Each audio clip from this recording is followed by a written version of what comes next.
Terpantas, terkini dan sahih. Bila-bila masa, di mana jua. Berita di jari. Subscribe YouTube Bulletin TV3. Bulletin 1.34 Mei bersama saya Nik Munirah Hassan. Tajuk utama hari ini. Tinjauan hari pertama Perintah Kawalan Pergerakan Bersyarat.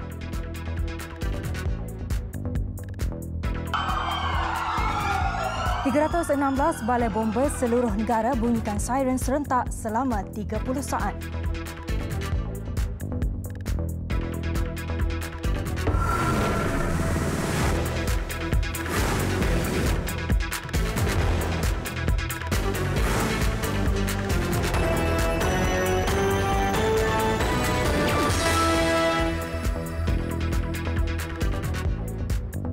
Assalamualaikum dan salam sejahtera. Hari pertama Perintah Kawalan Pergerakan Bersyarat PKPB.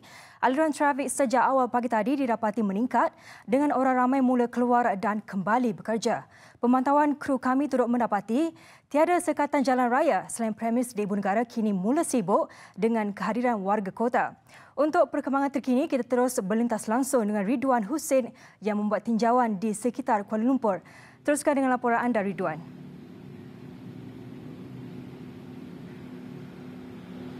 Baik, terima kasih Nik Munirah. Saya pasti semuanya tahu bahawa hari ini bermulanya PKPB dan tinjauan saya sejak jam 7 pagi tadi lagi nyata berlakunya pertambahan jumlah kenderaan yang mendadak di beberapa jalan raya utama negara.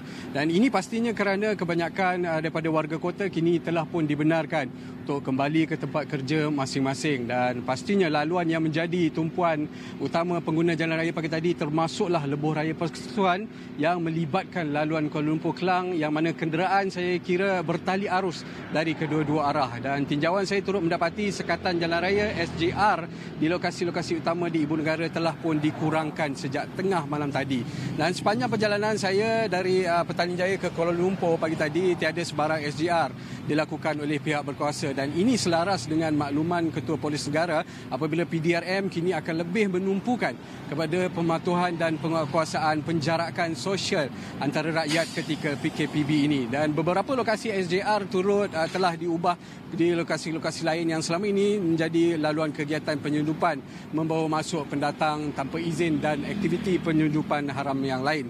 Rondaan dan pemantauan terus akan dijalankan. Pasukan pemantauan membabitkan kereta peronda polis dan unit rondaan bermotosikal PDRM. Dan penugasan statik saya kira di tempat tumpuan seperti perhentian bas dan pasaraya turut akan diteruskan. Pematian saya di sekitar Kuala Lumpur ini rata-rata premis perniagaan yang sebelum ini tidak dibenarkan untuk dibuka telah pun memulakan perniagaan masing-masing sejak pagi tadi lagi. Bagaimanapun saya sempat berborak-borak bertanyakan kepada peniaga-peniaga di sekitar kawasan ini dan nyata sebenarnya wujud kegusaran dalam perniagaan dan peniaga-peniaga di sekitar kawasan ini untuk membuka kembali perniagaan mereka kerana masih berasa was-was akan keselamatan dan kesihatan mereka dan pelanggan mereka sendiri. Perlu diingatkan, usaha kerajaan melonggarkan PKP ini adalah untuk membantu ekonomi rakyat.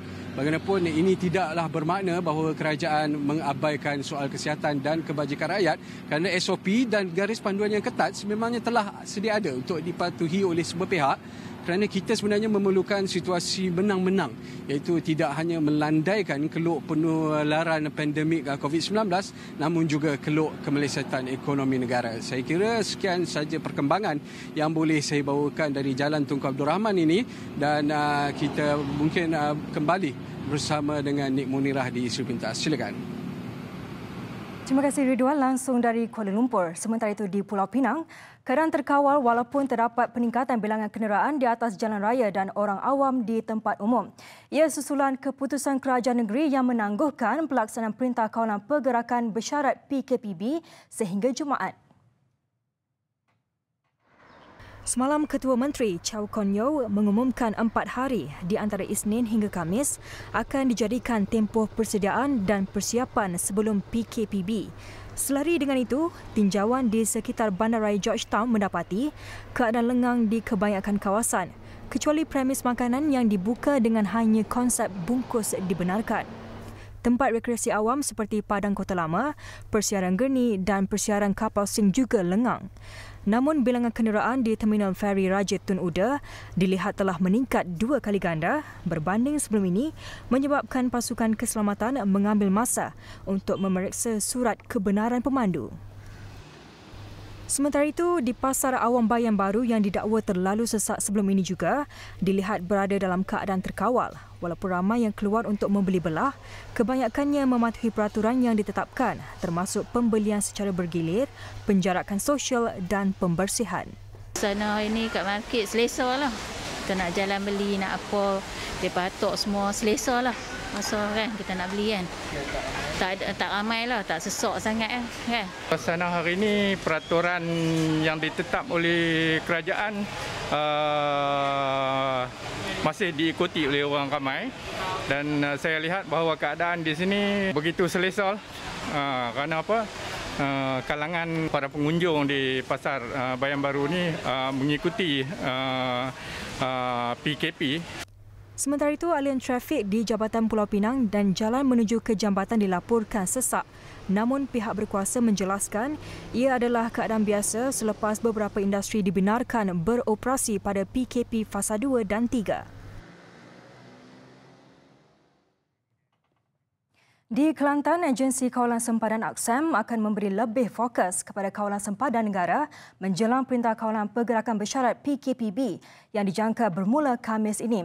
Komandan AKSEM Negeri Kelantan, Rusli Karim berkata, kebanyakan premis menjual makanan di negeri itu menggunakan pekerja dari Thailand dan kemungkinan besar akan ada kemasukan warga itu ke negara ini.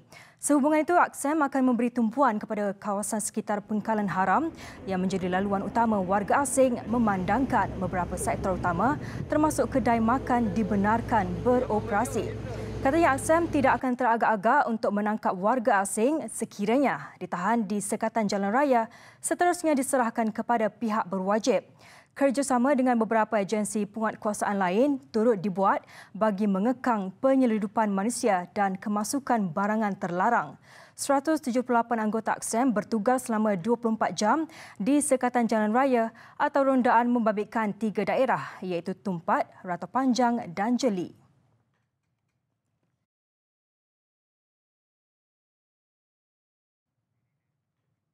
Perdana Menteri Tan Sri Muhyiddin Yassin menzahirkan ucapan penghargaan kepada seluruh anggota Jabatan Bomba dan Penyelamat Malaysia sempena sambutan Hari Bomba Sedunia 2020 hari ini. Ucapan itu dibuat melalui satu hantaran di laman Facebook rasminya. Sebagai petugas baris hadapan, jelas Tan Sri Muhyiddin, keringat dan komitmen mereka amat dihargai dan disanjung tinggi. Kesemua mereka adalah wira negara. Hantaran Perdana Menteri itu turut menekankan perkataan dengan tanda pagar, disiplin diri, jaga jarak sosial dan kekal selamat.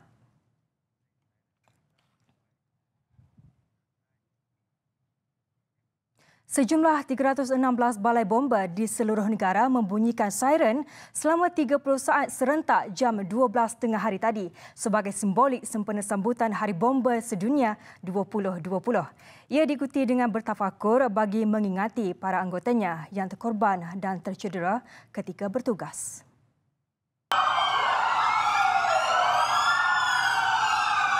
Ketika acara berlangsung, anggota bomba turut mengamalkan penjarakan sosial seperti disarankan sebagai langkah pencegahan penularan COVID-19. Di Ibu Pejabat Jabatan Bomba dan Penyelamat Malaysia JBPM Putrajaya, acara berkenaan disaksikan Ketua Pengarah Datuk Muhammad Hamdan Wahid dan pengurusan tertinggi JBPM. Datuk Muhammad Hamdan kemudiannya menandatangani hiasan pentas sempena sambutan Hari Bomba 2020. Terdahulu dalam satu kenyataan media, Menteri Perumahan dan Kerajaan Tempatan Zuraida Kamarudin berkata, anggota bomba perlu diberi penghargaan tinggi kerana sanggup meletakkan diri dalam pelbagai situasi bahaya demi menyelamatkan nyawa dan harta benda.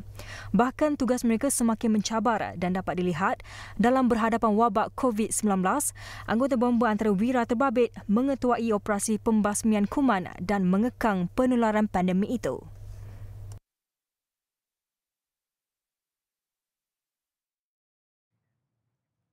Jenazah Korporal Safwan Muhammad Ismail selamat dikebumikan di tanah perkuburan Islam Kampung Bakar Bata, Tanjung Rambutan, Perak jam 6 pagi tadi. Majlis pengebumian dilakukan dengan penuh adat istiadat polis. Suasana hiba menyelubungi ketika jenazah tiba jam 5.20 pagi bersama van jenazah milik Polis Diraja Malaysia PDRM diiringi 25 kenderaan dari Hospital Serdang. Lebih 300 penduduk kampung, anggota polis dan rakan-rakan hadir mengiringi jenazah. Ketua Polis Perak, Datuk Razarudin Hussein, Komander 69 Komando PGK, Senior Assistant Commissioner Abdul Razak Yusof dan Ketua Jabatan Siasatan Jenayah Selangor, Datuk Fazil Ahmad hadir memberikan penghormatan terakhir. Terdahulu Menteri Besar Perak, Datuk Seri Ahmad Faizal Azumu dan Setiausaha Kerajaan Negeri, Datuk Ahmad Suaidi Abdul Rahim menziarahi keluarga Allahyarham di kediaman mereka di Taman Jaya Delima, Tanjung Rambutan kira-kira jam 9 malam tadi.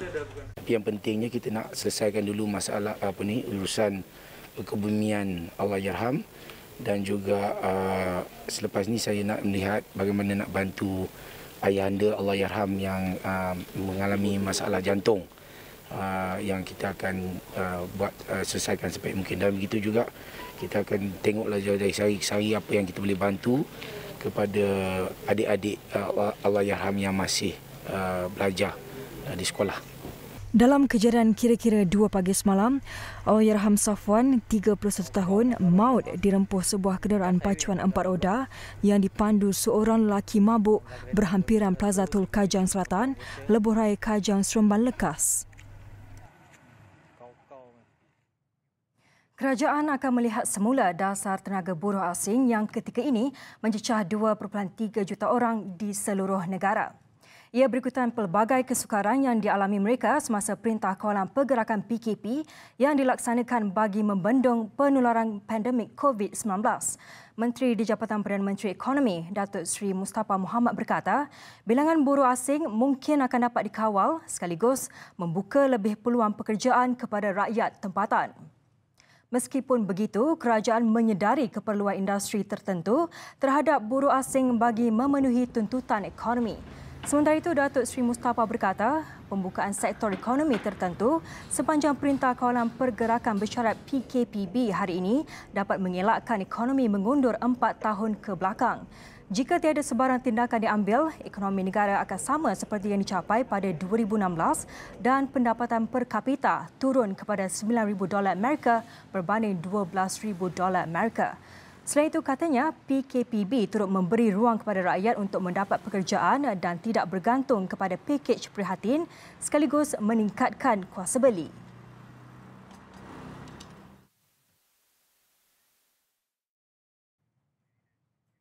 Kumpulan Wang Simpanan Pekerja KWSP akan menyambung semula perkhidmatan pengeluaran bagi umur 50, 55 dan 60 tahun serta pengaktifan iAccount mulai Rabu ini di beberapa cawangan yang dibenarkan.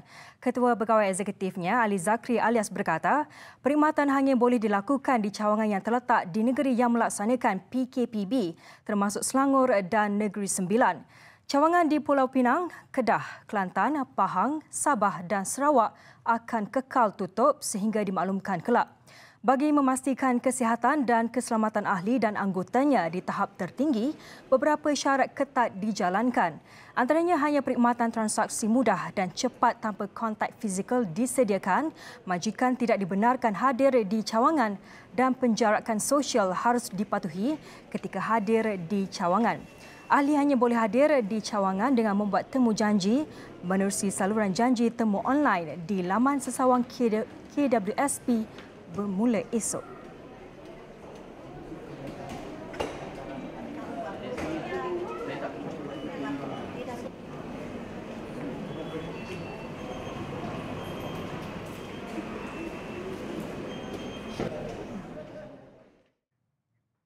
Bagi penggemar minuman rangkaian teh susu dengan bijian pearl, jenama Ice Cream Walls memperkenalkan edisi istimewa Ice Cream Boba di pasaran.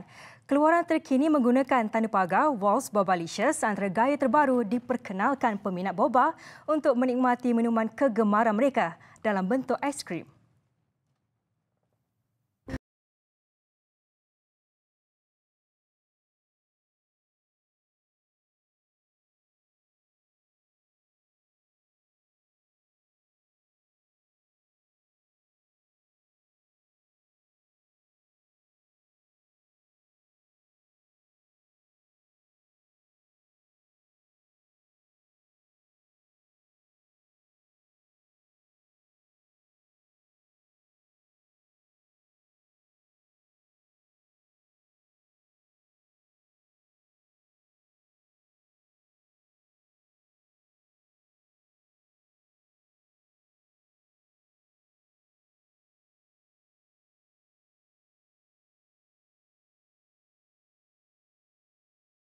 laris selepas hasilnya. Pantas menampilkan prosiding ini secara dalam keuangan maya.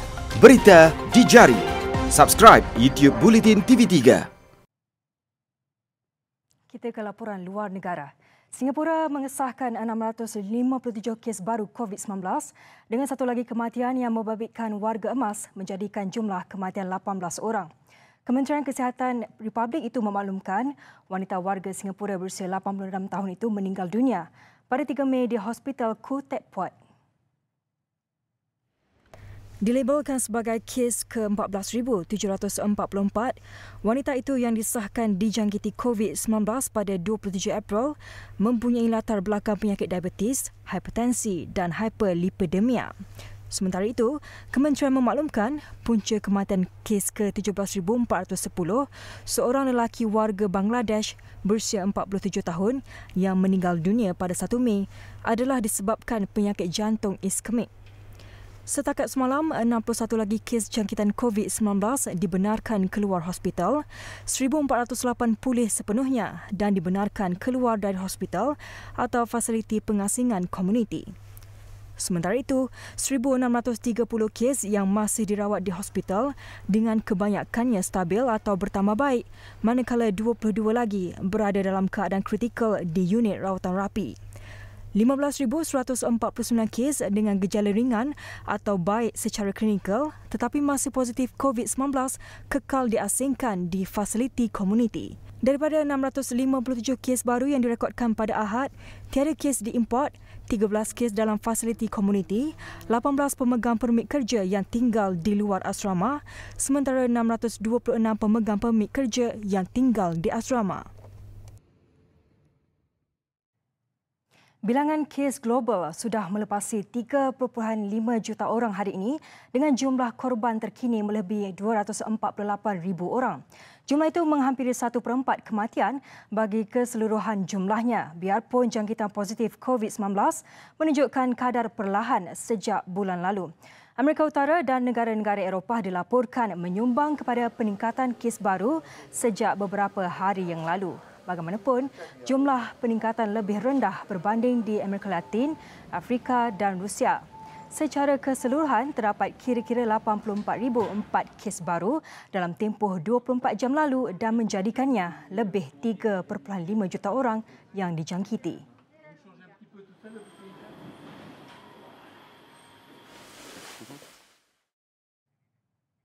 Sementara itu, angka kematian akibat COVID-19 di Amerika Syarikat meningkat sebanyak 1,450 kes dalam tempoh 24 jam. Ia sekaligus menjadikan jumlah kumulatif kematian melebihi 67,600 kes. Setakat hari ini, data John Hopkins turut merekodkan lebih 1.15 juta kes di negara itu dengan 67,674 kematian. Amerika mencatatkan angka kematian tertinggi akibat COVID-19 berbanding mana-mana negara. Jumlah kematian dalam tempoh 24 jam bagi Ahad dan Sabtu adalah sama dan menunjukkan penurunan selepas mencecah 2,502 kematian pada Rabu lalu.